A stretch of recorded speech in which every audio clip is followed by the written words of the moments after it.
Welcome back to Attack on Cowboys. And amidst all of the George Pickens hoopla and the celebration around us getting the Chief YN in Dallas, we missed something that was actually kind of important and actually very good news for Dallas Cowboys fans. So we're going to continue the good news train, and we're going to listen to what Demarcus Ware had to say about Micah Parsons. And I think this is interesting, and all Cowboys fans need to check this out. Let's go ahead and take a listen, and be sure to subscribe for more Dallas Cowboys content. As we like right there, y'all. We right there at 35K.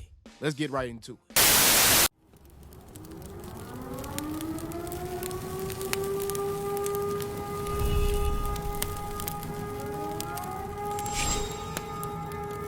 Man, shut your up.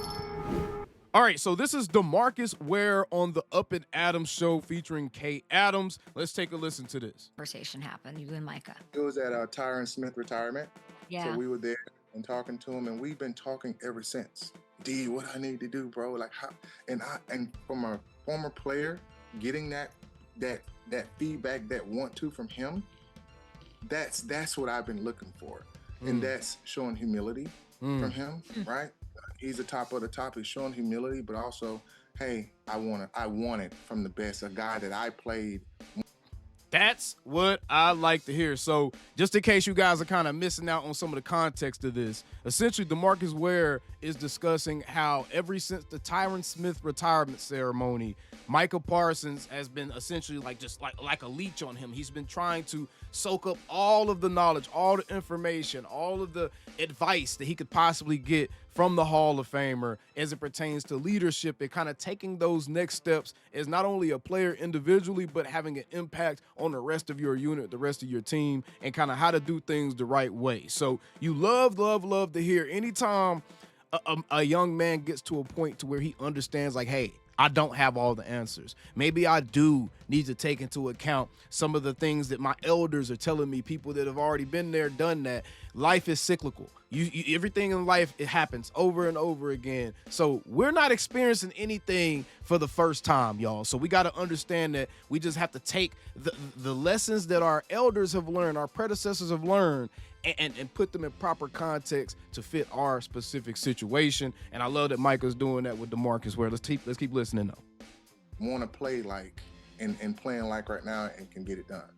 What do you think catalyzed that? What made him take that step?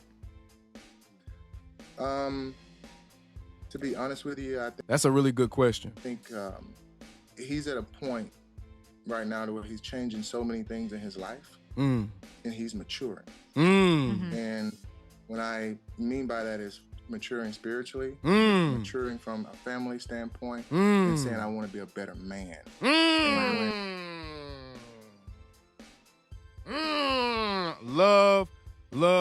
Love to hear that. Now, I will say, and y'all know I keep it real on here, a $200 million contract being dangled over your head is a good-ass reason to want to mature real quick and want to reach out to everybody around you. And, this is going to do nothing but help Micah's case as it pertains to his contract negotiations that's currently going on with Jared, by the way. So we ain't going to sit here and be naive and act like some of this may not be strategically timed, but I don't care. I do not care. However you get to point A to point B, however you got to save the baby, man. I don't care you got to rob a bank on the way to saving the baby. However you got to save the baby, right? So I really, really like hearing everything I'm hearing right now. Let's keep listening, man. This is some really, really good insight from the Hall of Famer as it pertains to the current status of our star's mental state and his emotional state and kind of where he is and where he's trying to be.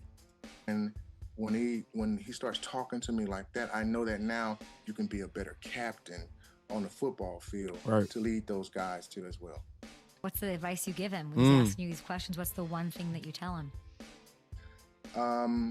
Don't let the world suck you into a characteristic that you can't withhold. So it's almost like don't try to live somebody else's dream. How do you create your own? Interesting.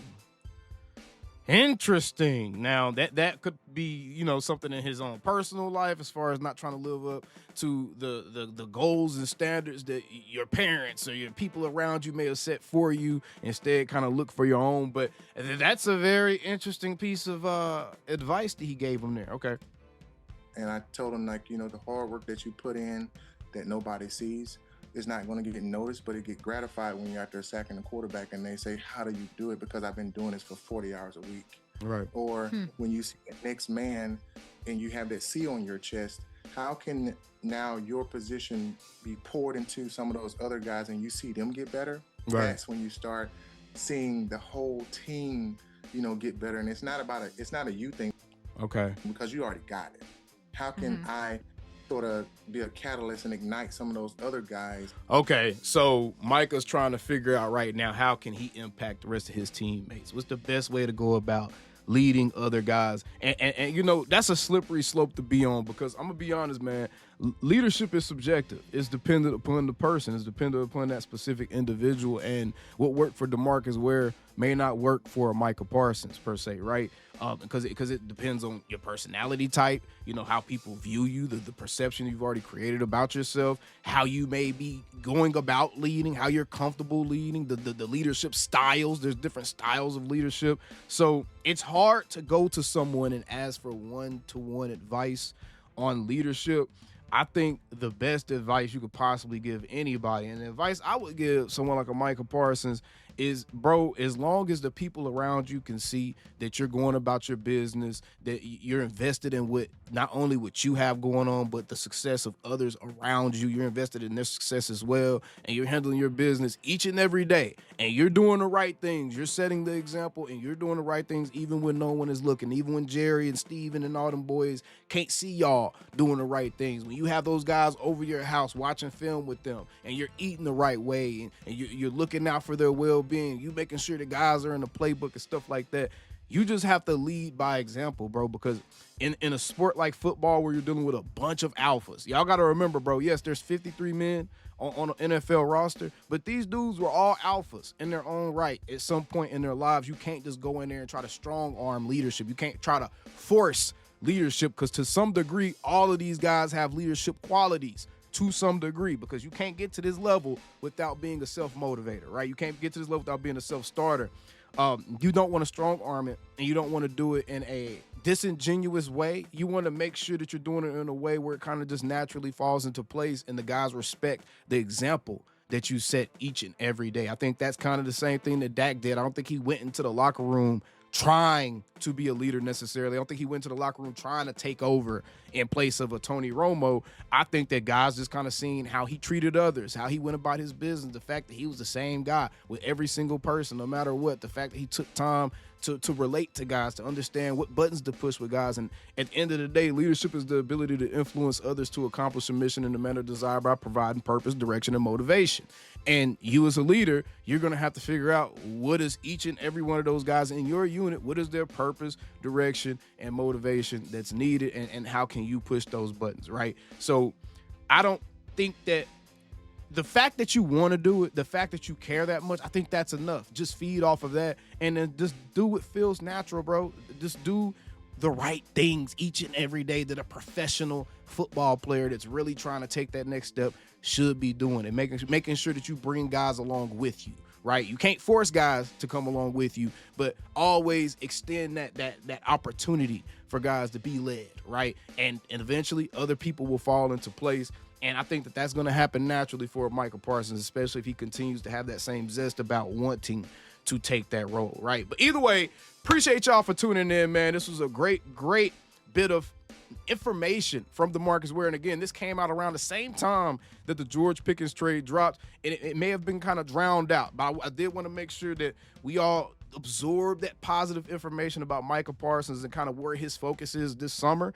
And I think that that's only going to help the team. It seems like everyone is 100% focused on doing what they need to do to put the Cowboys in a better situation than they have been in the past. Not saying they're going to win a Super Bowl, all that stuff. But at the end of the day, man, hopefully these guys can make us feel a little bit better. Damn, I'm tired of having to sit here and lift y'all asses up, because y'all so down deep in the dirt. I'm having to dig y'all asses up, put you in a nice, pretty clay pot, water you, and get y'all back up strong and stuff. And then the Cowboys just rip us out the damn ground again. They rip us out the soil, and I got to do it all over again, bro. Hey, man, we need some different results this season. I firmly believe, I truly believe, I'm not just pumping smoke. I truly believe that the team is in a very, very interesting place.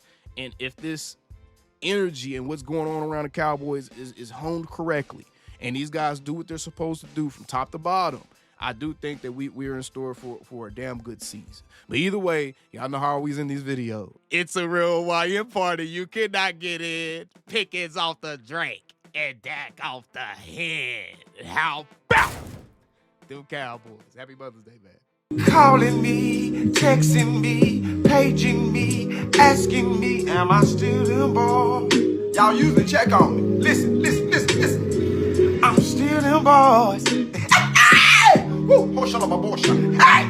I'm still them boys.